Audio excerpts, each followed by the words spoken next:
Hi everyone, and welcome to the second episode of Biashara Diaries. Today, I'm here to introduce one of my mentors. His name is Engineer James, and he has helped myself and my family in setting up our family business and setting the different structures. So, Engineer James, welcome. Yes. I want you to introduce yourself because I've not done a very good job, who you are, and what makes you an expert on family business. Arthur, thanks a lot. I haven't seen you for quite some time. I know you took a bit of a break to go for a holiday in South Africa, and I'm very, very happy that the business allows you now to be able to take a holiday. So yes, my name is Engineer James Gadage, a chemical engineer by training, but now a person who has now moved on to help family businesses to move from the founders to the next generation. Because as you know, in Kenya, we have over 80% of the businesses being family businesses, ranging from the small kiosk to the very, very big ones. But that is only the good side of the story. The death rate of family businesses is high. The succession rate from the founder to the next generation is not something to write home about. And I'm sure you all know that when you've been reading newspapers or watching this and that, very, very many businesses and even Kenyan businesses are seeing beyond the first generation, leave alone the cousin generation, right? So I want to make a difference in that line, in that field, because a business has two lines, two issues. One is the logic and the technicalities of running a business. The other side of the business is the management side. Now, when did you get involved with family businesses? What sparked your interest and how long have you been doing it? Oh, I've been doing it for the last 6 or so years. The main thing that sparked my business is actually one of the leading businesses in Kenya, Muthokijo Hardware. All right. It's actually the one that kicked off what you'd call it was a catalyst. Before then, I was very good at helping organizations, multinationals, implement business improvement systems. But when I started with Muthokijo, I realized, wow, herein lies a need, all right? Because this is a business that is growing, now is in the second generation. And so it was a nice challenge. And I can say that 5 years or so later, we are still working at it with Benjamin, who is the CEO of Muthokijo, and still growing. But that was sort of the catalyst. That was the time this fire started. Now, actually, Brother James helped my family, especially my parents, because my parents are from this generation in which the owner holds the business very tight. And for us, we had just come to be okay with that. And I found Brother James at a seminar of a friend of ours, in which there was a CEO seminar. Brother James was one of the consultants teaching us and taking us through. And what happened when we introduced him to our family is he was able to help us set those systems. Because systems, I think, is the biggest shake. You know, we've done, maybe your parents have done a business for 20 years, and now us guys have come in only for 2-3 years. So we have the older generation saying, what do you guys know?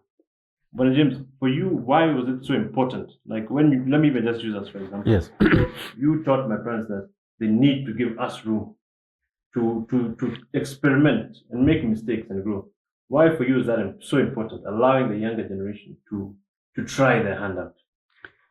Yeah, well, it's only when you give something deep thought. It's natural, we all grow. I mean, yes, from childhood on and on. And it's natural and it's a fact that we shall all exit. So one of the things that we must accept and realize is that the exit, which you have control, the exit can be planned or can just happen. So why I now like to help to look at the founders is because the founders started a business for one reason or the other. Maybe it was to educate their children. Maybe it was extra income. For one reason or the other, which is they're in business. Something that started small, right? Like is now like a mustard seed, is grown big 20 years later. But the thing is that all that work is in the founder's mind. All right? So the founder, some of them can even tell you, if let's say he's in a factory or even if he's a building, they can tell you that stone was laid by so and so. Even that bag of cement, I bought it here and there, or even that machine. So everything about the business is here. In the bag, yes. Is there. And they have succeeded. I mean, like Yuatha, for example. I mean, your parents have managed to educate you to Europe even, isn't it? Huh? So, but now that that phase of their life is over, yeah. What are they going to do? Yes. Right? Yes. The thing is that the way the business was running 5-10 years ago is not the way the business is running today. You guys are also in school and you are running new management principles. You are learning new things. So when will you apply them to the business? Because the business of today is requiring things we didn't learn those many years. And that's why for me, the parents giving way to the new generation is mandatory.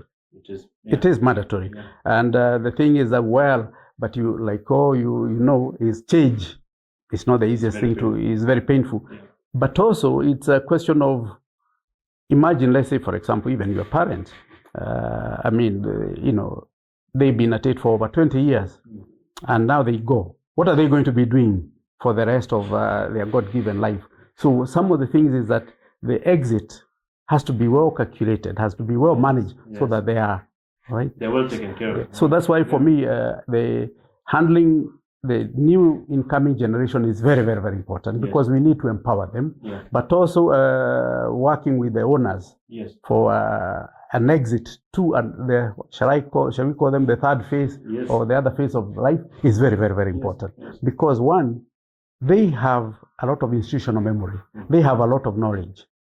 But now you don't want them, they are not really going to be the one to inject it in this new organization, right? Just like for me, I have my grandchildren who keep on, because they are in that age of around 14 to 16, they keep on challenging me how much I know about AI. Well, the thing is that I don't know whether my company needs AI, but if I don't understand AI, very soon I'll be you'll be a dinosaur. I'll be a dinosaur, isn't it? But then should I really allow them to come in? So that element becomes very, very, very important. And so your question was, why was I very keen, let's say, to work with your parents, is because they have invested so heavily and succeeded in this very noble venture. I mean, look, Kenya, when I talked to your dad, it was a vast,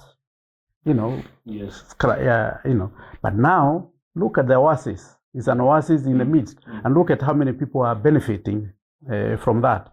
So the thing is that, who is now going to grow Kenya to the next stage? And even that goes to a very interesting point of coming into the business. So, Brother James, there was something we really struggled with, which was imposter syndrome. Myself and my brother, which is, you feel kind of guilty. There are people out here who are working very hard, and it feels like I've almost gotten a cheat code. Brother James told us, listen, in this life, everyone has their lot. And one thing I like is that we learn from very biblical principles here. So, in life, you are born with certain things, right? So it's up to you to choose whether you're going to hide away from what you've been given or take it to the next level. So, for example, like coming into Kenya. Kenya is just one business. But then there was real estate. Then there was this, there was that. And over time, I was able to not just feel comfortable, because now I didn't think that I was just sitting at home waiting for Mzee to pay the bill. I had to increase for them as well. I had to take care of their retirement and their future. And then that goes to my next one, which was fighting with family. I think for me, I believe that I was the smartest person in the room. And when Jim told us, listen, you don't deserve anything. You're very fortunate that your parents have maybe started this thing. Don't think that you are the one who knows everything. You must work together and align. What's the vision? Yes. Vision, which I think a lot of family businesses struggle with. Is there's the older generation's vision, the younger generation's vision. How do people navigate that process of combining them? When maybe Mzee says, it's my way of life. How do you navigate? Yeah.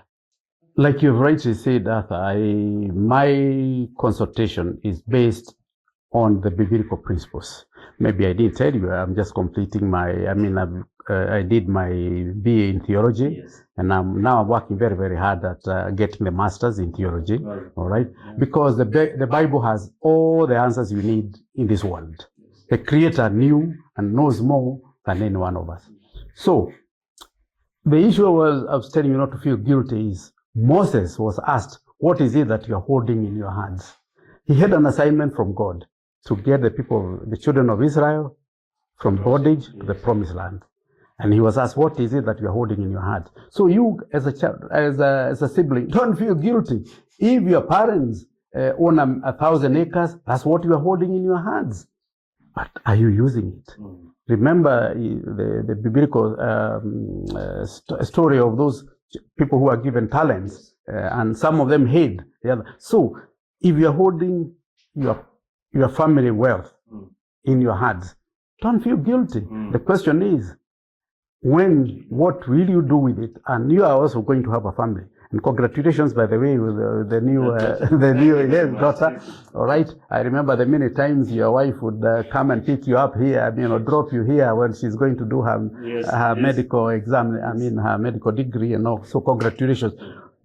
Arthur, the question is not whether you are taking over from your parents' business. Yes. You are also going to hand over this business to the next generation. So question is, what are you going to hand over to this daughter? Are you going to build it, or are you going to build it? So forget about that. Yes, the people will find that you are entitled. No, you are actually not entitled. You are actually now being demanded from you, right? To grow. If, let's say, for example, you inherited your business and it was doing $1 billion. Yes, now you are entitled to maybe to tell that daughter, "Hey, daughter, I'll hand over this business to you when it's 10 billion. So now you are working to 10 billion. To 10 billion. And now you are only going to use the people you have found to build.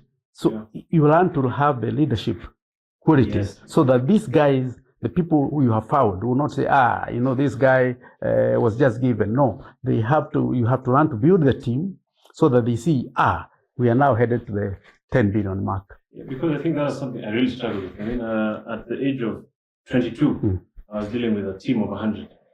Your head can grow big. Start thinking, maybe I know what I'm doing.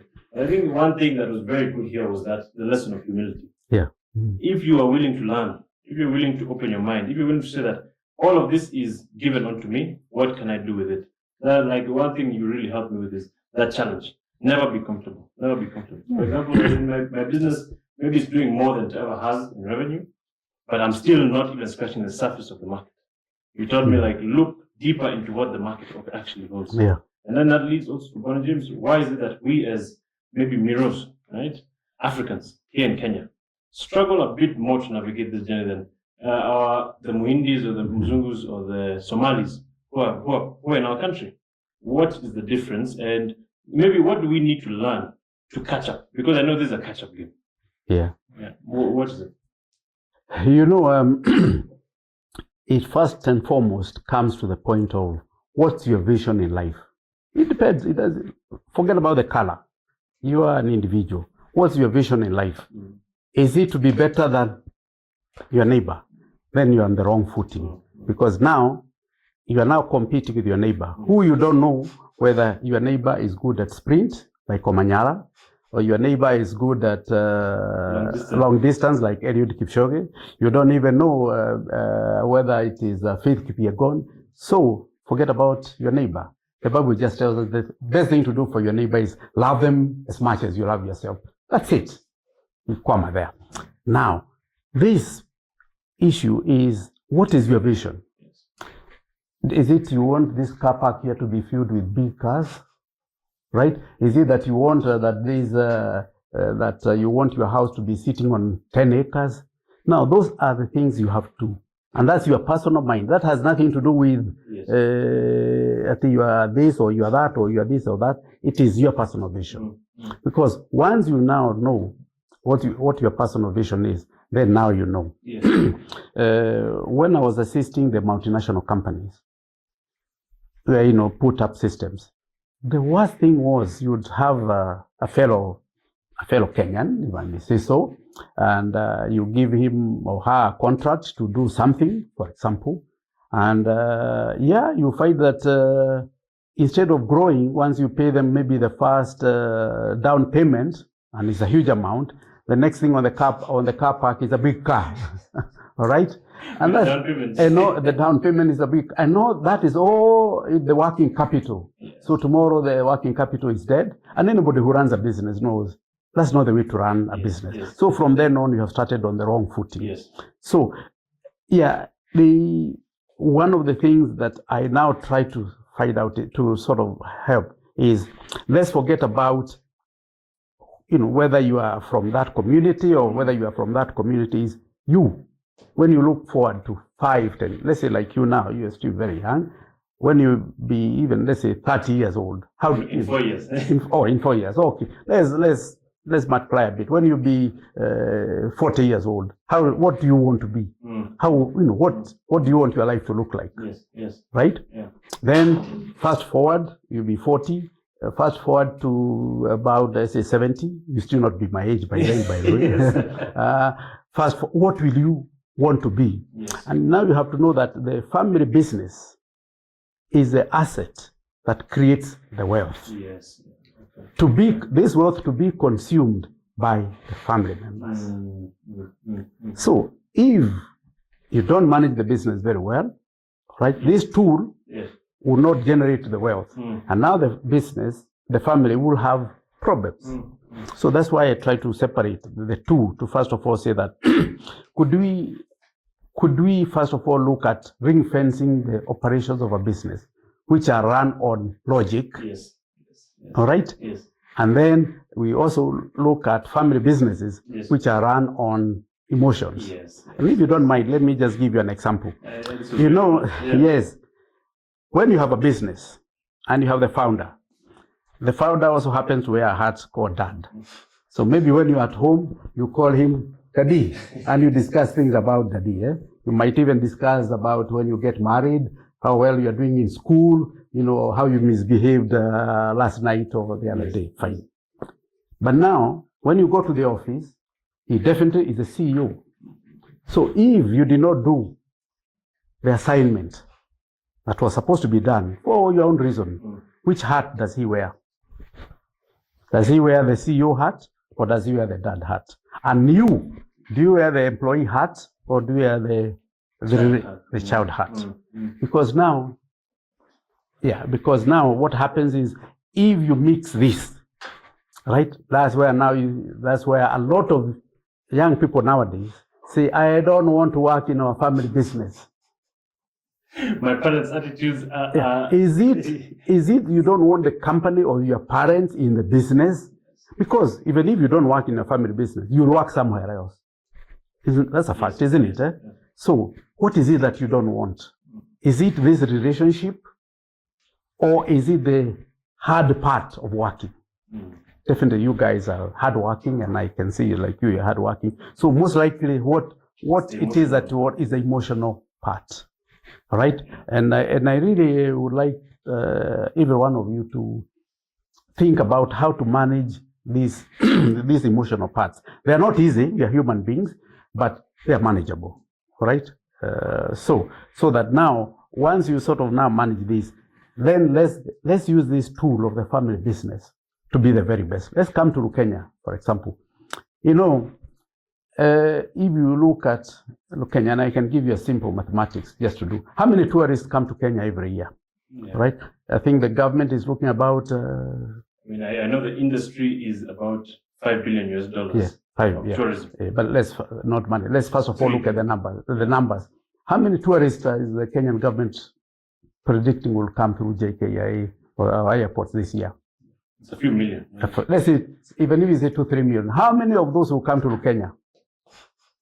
And it's not because of any emotions. It's because how many people in this world know Kenya? How many people in this world know Kenya? And now with this thing you're calling technology, what stops an Algerian? What stops a Colombian? What stops a Canadian knowing Kenya?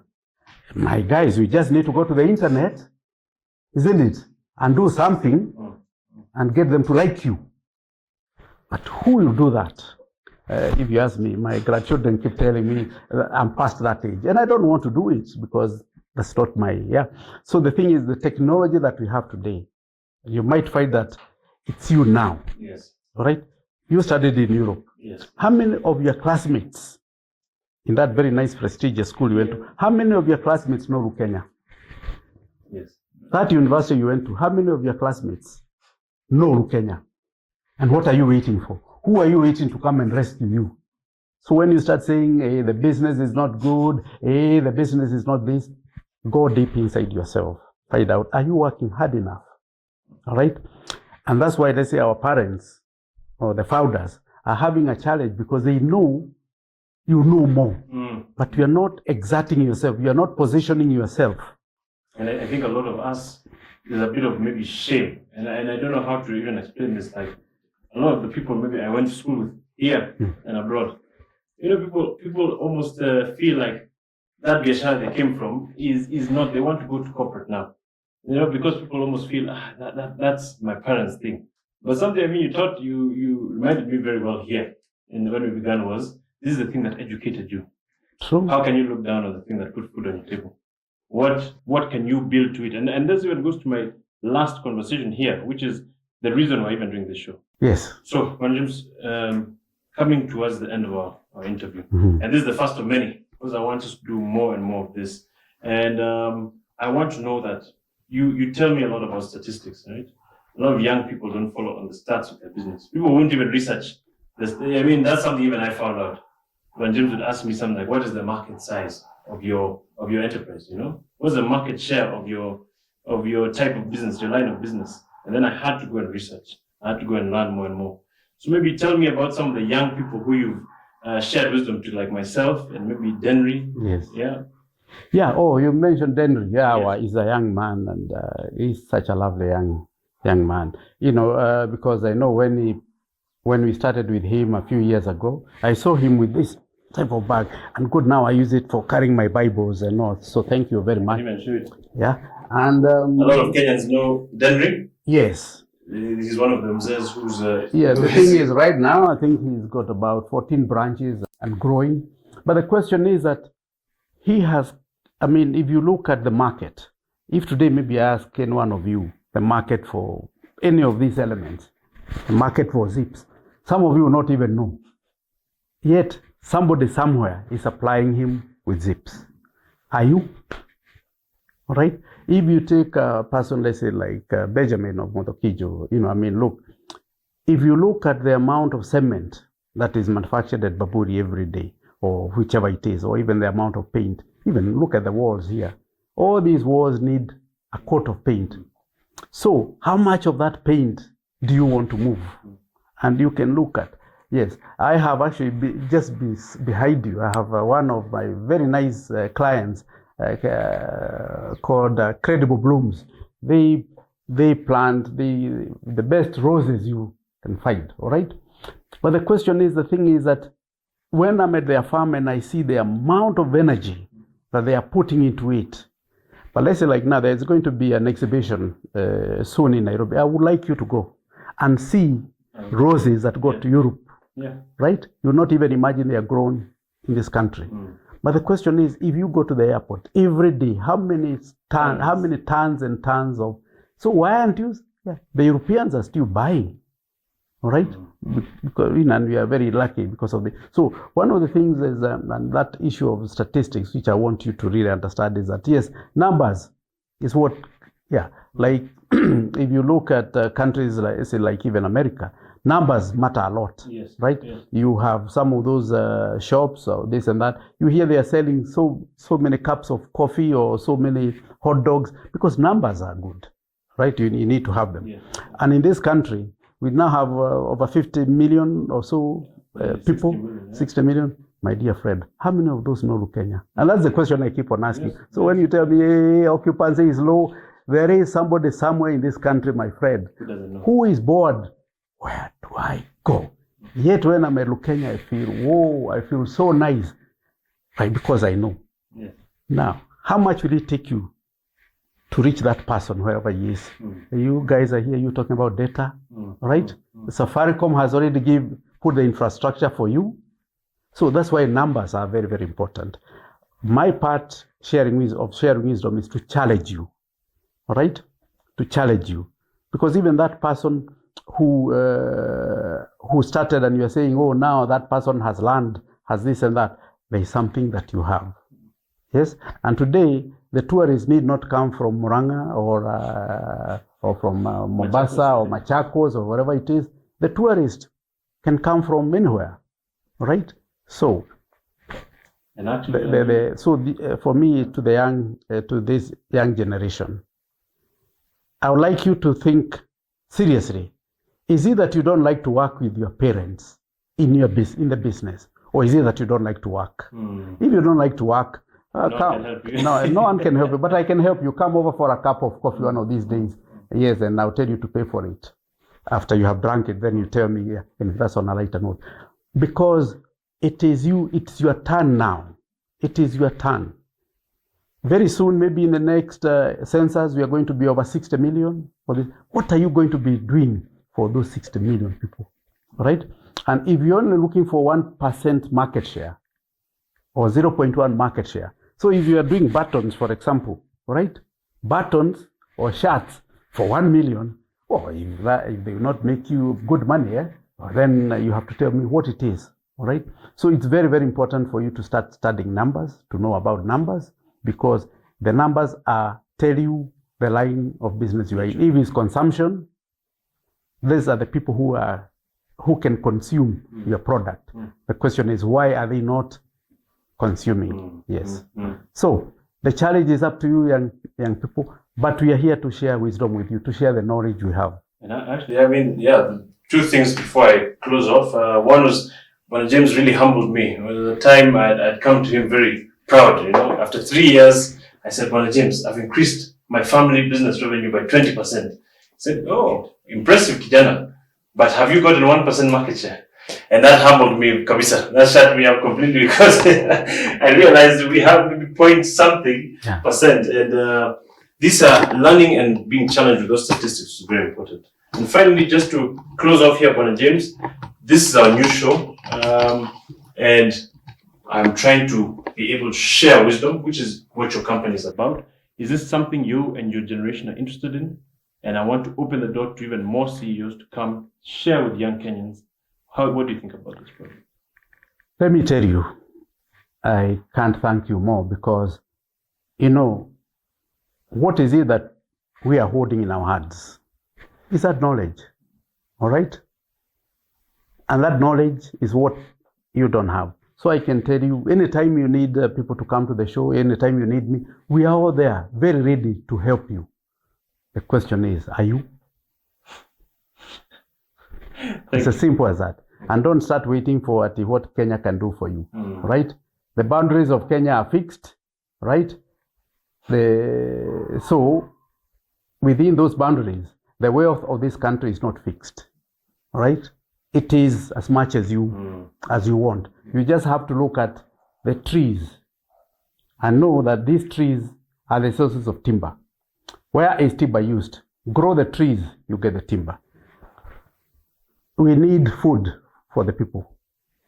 What will they eat? So each and every element, you now need to just go and dig deeper and deeper. But the thing is that if you don't, you know what God is going to call you? You lazy servant. And I don't really want to be called a lazy servant. So please, this is a very good show. And it's nice and challenging. I thank you for giving me the opportunity to participate any other time, and I'll be very clear on what hat I'll be wearing when I come to. Yes. Thank you.